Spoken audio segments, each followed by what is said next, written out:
Hi, I'm Dale Kleinert. I'm the mayor of West Salem, and I'd like to welcome all of you here for the West Salem Memorial Day observance. I've been told multiple times to keep it short, so that's what I'm going to do. I appreciate the fact that everyone took time out of your day to attend. The cemetery looks great. What an honor for the fallen. John Runkle, please remember this fine young man. He gave everything. My heart goes out to the Gold Star mothers who endure a day that represents a terrible loss in their life. Please take a minute to reflect on the day. Northwestern High School Marching Band, highly skilled segment of young men and women.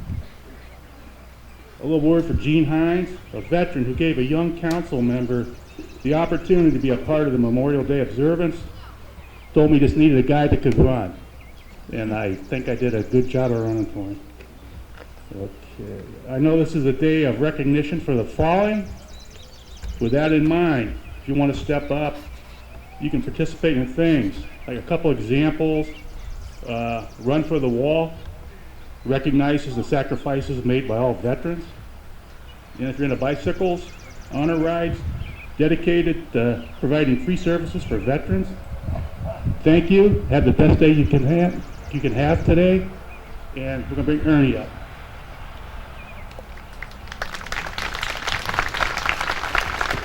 Okay, thanks, Dale. That was good. We appreciate everything the town of West Salem certainly does.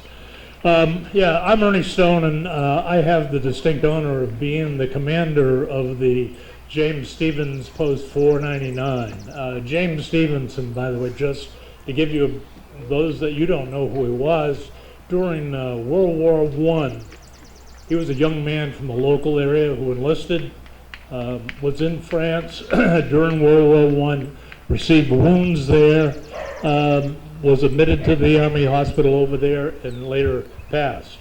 So that's a little bit of the history of who we are.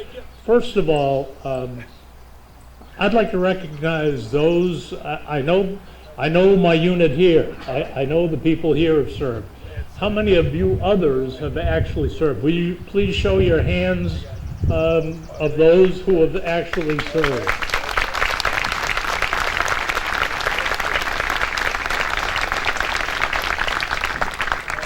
There's lots of uniforms today, by the way. There's between the National Guard and Reserve and our regular military, we have over 1 million people in uniform.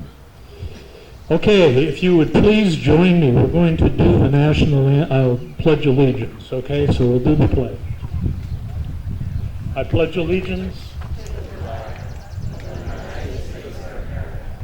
to the republic for which it stands, one nation, under God, indivisible, with liberty and justice.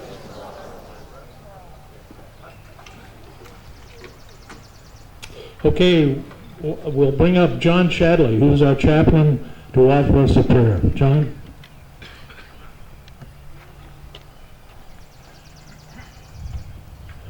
Let us pray. Almighty God, giver of all victories, we thank thee for the opportunities which abide in our land, for thy guidance in the hour of peril, and thy tender love in times of need.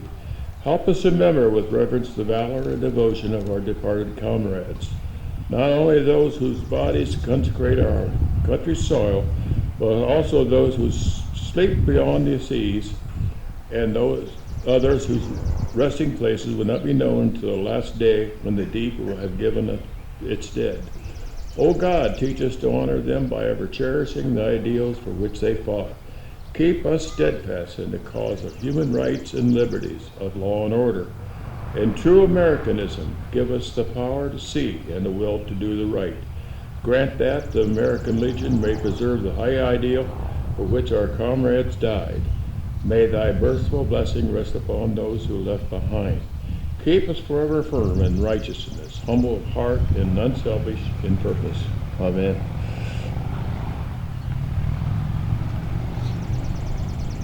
Thank you, John.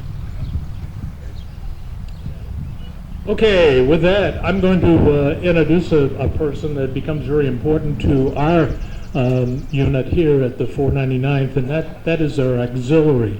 And representing the auxiliary, actually, Ann, as she pointed out to me this morning, the 10th District Director for the auxiliary to the American Legion is Linda Porter. I'll let Linda say a few words. And also, she gets a chance to introduce our Gold Star Mother today. Good morning. I'd like to welcome everybody here today in honor of those that have suffered and fought for our freedom. And we would like to remember them not only today but all year. And we appreciate all of you attending in this memorial and that we can honor those who have gone for our freedom. Now at this time, I'd like to introduce Lisa Runkle. She is the mother of John Runkle, who gave his life for our freedoms. And it's just a horrible time sometimes when you lose a loved one, but when you lose a son or daughter, it's even worse. So at this time, Lisa.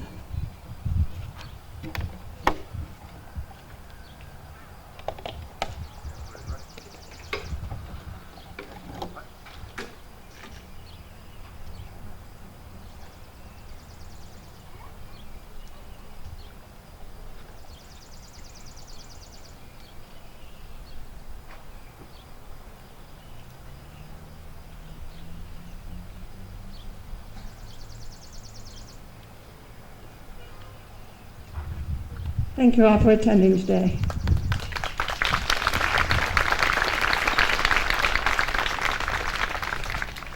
Thank you, Linda, and for all the auxiliary does for our Legion posts.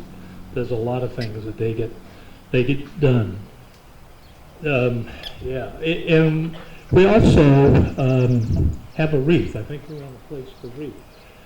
So, Chris, would you do us the honor of placing the wreath on Lieutenant Runkle's?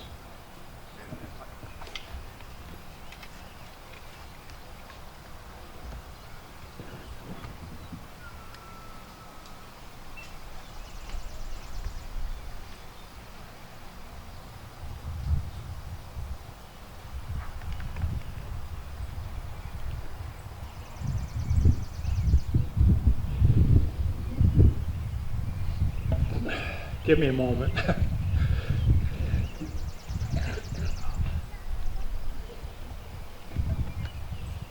Okay, just another point about John. You know, when John was enlisted, John finished his enlistment, he went to West Point. He was also a member of our Legion post here, and on occasion has also honored us with marching in the parade here on Memorial Day before the tragedy that happened. With that, it's my distinct honor and privilege to introduce the guest speaker today. The guest speaker is Tom Luzinski. He's retired from the Ohio National Guard, and he's as a brigadier general with over 35 years of service. Think of that one, 35 years. After graduating from Norwich University in 1968 and receiving the commission of a second lieutenant, he entered active duty at Fort Bragg, North Carolina, with the 82nd Airborne Division. Upon completing airborne and ranger training, he served in various leadership positions with the 82nd. From May of 1970 to May of 1971, he served in Vietnam as an advisor to the Vietnamese Ranger Battalion. On his return, he was an instructor in the Ranger Department at Fort Benning, Georgia.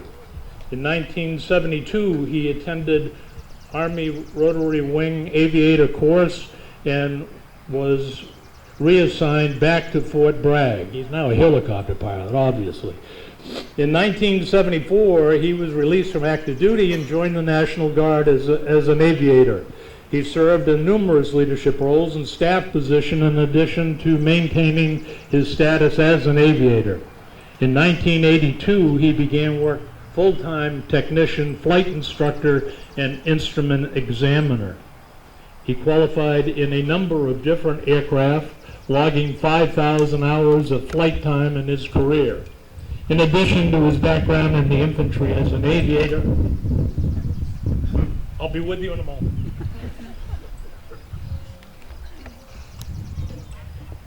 Okay, now let me find out where I was. Okay. Okay. In addition, his background as aviator in 1994, he became the commander of the 37th Armored Brigade and was promoted to colonel.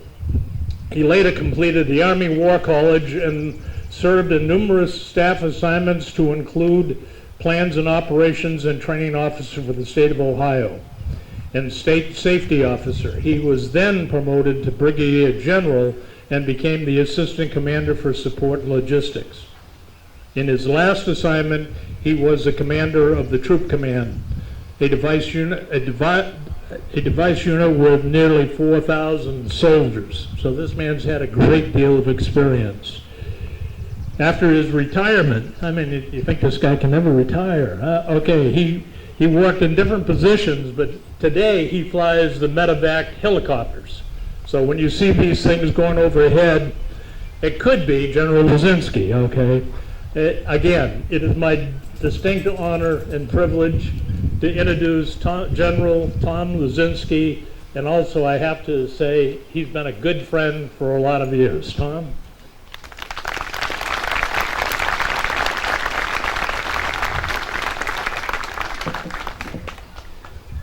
Good morning, Mayor and Gold Star Mother, dignitaries, veterans, ladies and gentlemen. It is truly an honor for me to be here in West Salem today. I want to thank all of you for joining me in honoring the memory of more than 1 million Americans who have given their lives for our country while in uniform. Thanks to these noble citizens, freedom has endured in places like Bunker Hill, in Yorktown, Gettysburg, Antietam, the trenches of France, in Europe, and on the beaches of Guadalcanal and Normandy. They fought and died on the Korean Peninsula, Vietnam, and now more recently in Afghanistan and Iraq. A little change here, but June 6th, which is coming up here, it's going to mark the 75th anniversary of the D-Day invasion. It was perhaps the largest amphibious invasion in history, and turned the tide of war against Germany. The force consisted of more than 160,000 troops with nearly 7,000 ships and landing vessels. There were 2,395 aircraft and 867 gliders that delivered airborne troops. By the end of D-Day, Allied casualties had been estimated at 10,000 killed, wounded, or missing in action. 6,600 Americans, 2,700 British, and 946 Canadians. From D-Day through August 21st, the Allies landed more than 2 million men in northern France and suffered more than 226,000 casualties. 72,900 were killed or missing, and 153,000 were wounded.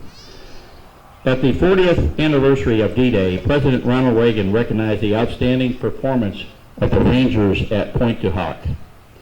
At dawn on June 6, 225 Rangers jumped off the British landing craft and ran to the bottom of the cliffs. Their mission was one of the most difficult and daring of the invasion. 225 Rangers arrived at the beach, and after 2 days of fighting, only 90 could still bear arms.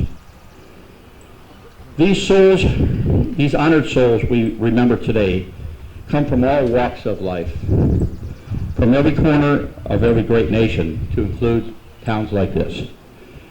They were fathers, sons, mothers, and daughters, and they were members of our family, and our friends, and our neighbors.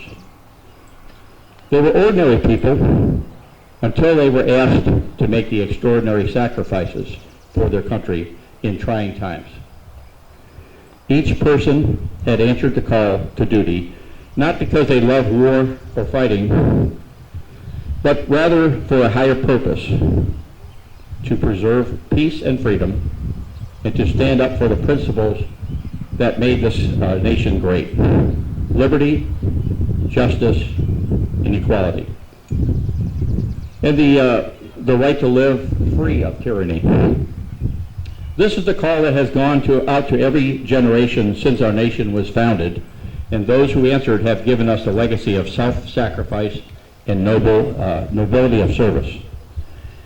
Memorial Day is a unique national holiday, perhaps not the most important national holiday of patriotic observance. However, it can certainly be argued that it's the most solemn that we set aside for this recognition.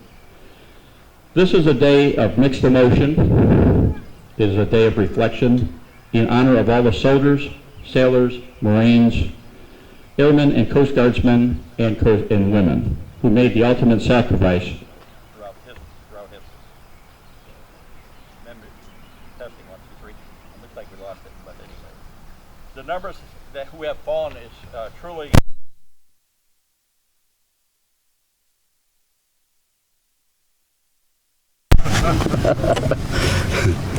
So I don't think it's possible to truly grasp what that loss totally means, but it should be obvious to every American that the sacrifices deserve much more appreciation than we could demonstrate in a single day in a year.